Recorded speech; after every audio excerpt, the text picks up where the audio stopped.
isbitaalkan cusub oo ku qalabaysan qarab casri oo markaas ay fureen qurba joogta u dhalatay gobolka Sool oo lagu magacaabo Tayasiir ayaa maanta si rasmi ah looga shaaciyay inuu ka furaya magaalada Laascaanood waxaana munaasabad balaaran lagu daahfurayay ay maanta ka qabsootay Hotel Xamdi ee magaalada Laascaanood waxaana ka soo qayb galay madax dhaqameed ay kamid ahaayeen Garaad Jaamac Garaad Ismaaciil Ducaale Cuqaal waxgarad isuduwaha wasaaradda caafimaadka qurba joog bulshada qaybadeeda kala duwan iyo sidoo kale bahda caafimaadka ee magaalada Laascaanood odayaasha waxgaradka Cuqaal iyo sidoo kale dhaqaatiirta gobolka Sool ayaa si aad u soo dhaweeyay isbitaalka Tayasiir soo noqonaya mid qalab casriyaysan oo heer caalami ah ku shaqeyn doona wuxuu kamid ahaa dadii dugsiga sare ee Laascaanood xilligii la dhiganayay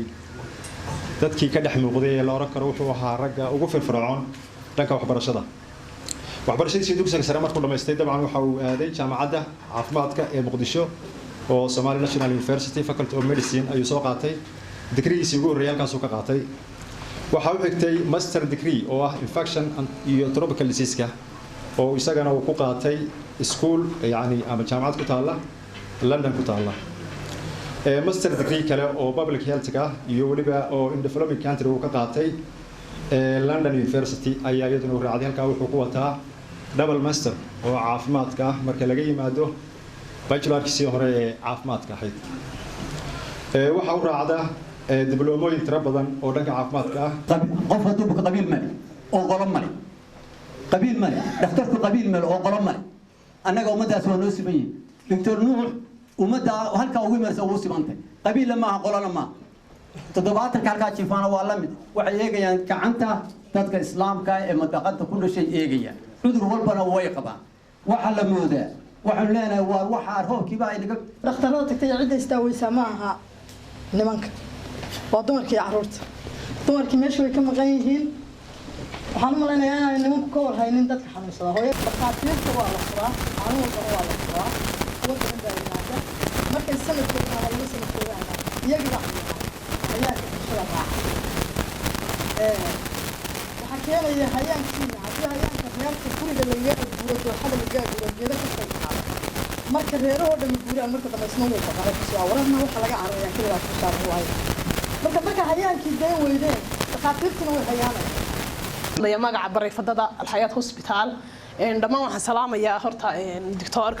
وان ديرجلين دكتورك أنا قهدان هاي الحياة هوسبيتال حنقولن هاي ويلكم إن أنا قا باهيدي ماتيرنتي أنا قهدان هاي قبلي قبلك أنا دولني إن دكتور كانوا حنرجعنا بالوحي سيرجيكالا يوحي كارين ودوله ويلكم بنقولن هاي تياسير جروب السجون من حفلة دافوركا هوسبيتالك وينو كاني دكتور نوح ياسين محمد oo ah dhakhtar u dhashay deegaankan gobolka Sool inaynu soo dhaweyno marka ugu horeysa dhakhtarka iyo tiimkiisa gartay inay yimaadaan magaaladoodii ku soo noqdaan oo ay wax u qabtaan ilaahay baa mahadnaqaya dalka markii burburku ka dhacay ee ay dhibaato dhacday wuxuu u kala baxay laba fula cararay iyo geesu ku soo haray waxa saaka anaga bilad naga mudan dhaqaatiirta u dhashay gobolada SSC Dr. Trike Buraale iyo Cabdiqani iyo Muuse Gelle waa afarta doctor ee nala dhintay ee nala soo halgamay bilad bayna mudan waxaanu soo dhaweynaynaa cusbitaalka cusub ee ku soo biiray gobolka Sool waayo waa baahiyaha ugu waaweyn xagga caafimaadka ee aan laga haqabeelin lagana haqabeeli karin inkastoo laga gaadhaba caafimaadku geestooda maamulka Tayasiir ayaa ka warbixiyay sababaha ku kulifay furitaanka isbitaalkan oo ay sheegeen inay bulshada ku dhaqan magaalada Laascaanood ay baahi weyn u qabaan in isbitaalkan uu yeesho magaalada Laascaanood iyo guud ahaan gobolka Sool haystaan dadkaas oo dhan iskan isugu dhaweey nin waalan oo waashay kadib markaan waxaan tagayaa shaqadaydii baan intaan maartay resign gareeyay waxaan tagayaa dhulkii baan tagayaa nin waalan baa la haystay nin aan caadi ahayn oo caafimaad qabin baa dadku ii haysteen waxa ugu weyn ee keenana wuxuu ahaa mar waqti anagoo jooga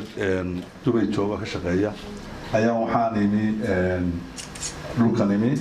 kadibna waxaan arkay dhibaatooyinka iyo baahiyaha ka jira dhulkeeni ka jira waxa farxad weyn inoo ah inaynu maanta daafurno Tayasiir medical center oo Laascaanood ah oo dhakhtarkeena weyn Dr. Nuux Yaasiin ويا دخاتيرته كلي لا سقطها laga furayo waxaan u malaynayaa caafimaadku waa muhiim weyn magaalada Laascaanood ee xarunta gobolka Sool ayaa hore u lahayd 2 cisbitaal oo maxalli ah oo si gaar ah loo leeyahay iyadoo cisbitaalka Tayasiir Medical Center uu noqon doono kii saddexaad oo laga hirgeliyay magaalada Laascaanood iyadoo haatan ay si rasmi u shaqeyn doonaan dhakhaatiir ajaanib iyo kuwa Soomaaliya Maxamed Axmed Jaamac Maxamed Bidaanshe telefishinka caalamiga ee Kalsan magaalada Laascaanood